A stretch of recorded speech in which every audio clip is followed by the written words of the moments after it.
Selamat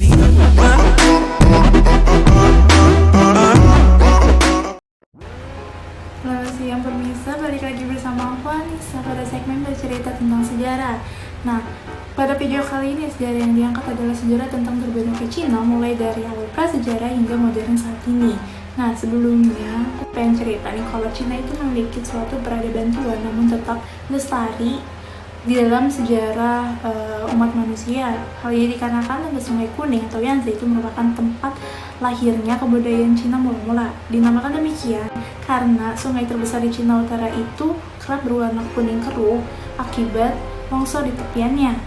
Kemudian penduduk memanfaatkan kesuburan tanah di sekitar situ untuk bercocok tanam, kemudian akhirnya membentuk suatu komunitas besar. Nah, untuk sejarah sendiri udah aku rangkum pada tayangan video kali ini. Setelah tanpa berlama-lama, langsung saja kita ke pembahasannya. Cina di masa prasejarah. Di wilayah Cina pada saat itu diperkirakan telah dihuni oleh manusia purba berjenis Homo erectus sejak lebih dari 1 juta tahun yang lalu. Hal ini didukung oleh temuan berupa peralatan dari batu berusia 1,36 juta tahun dari situs Shaoshangliang. Memasuki akhir Neolitikum, lembah Sungai Kuning mulai berkembang menjadi pusat kebudayaan, sedangkan bukti dari zaman logam dapat ditemui dari situs Majayao dan Shaojalian bawah.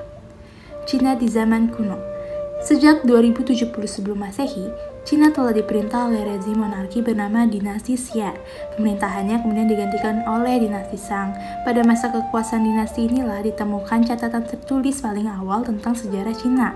Setelah itu, Cina diperintah oleh dinasti Zhou, di mana ilmu filsafat mulai berkembang, ditandai dengan lahirnya aliran Konfusianisme, Taoisme, dan Mohisme. Cina di era dinasti kekaisaran.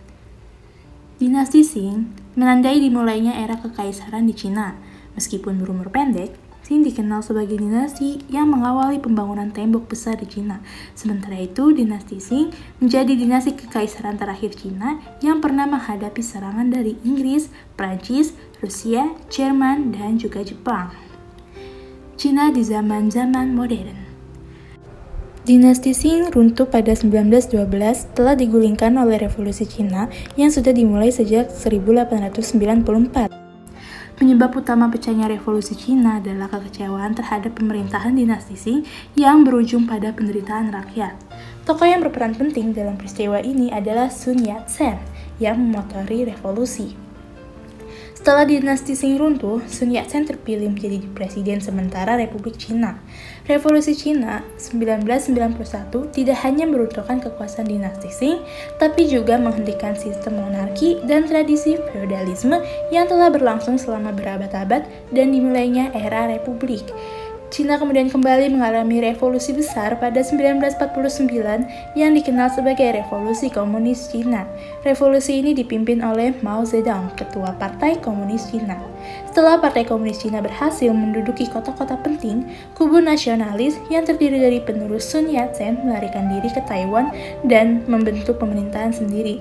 Kemudian akhirnya pada 1 Oktober 1949, Mao Zedong memproklamasikan pendirian Republik Rakyat Cina.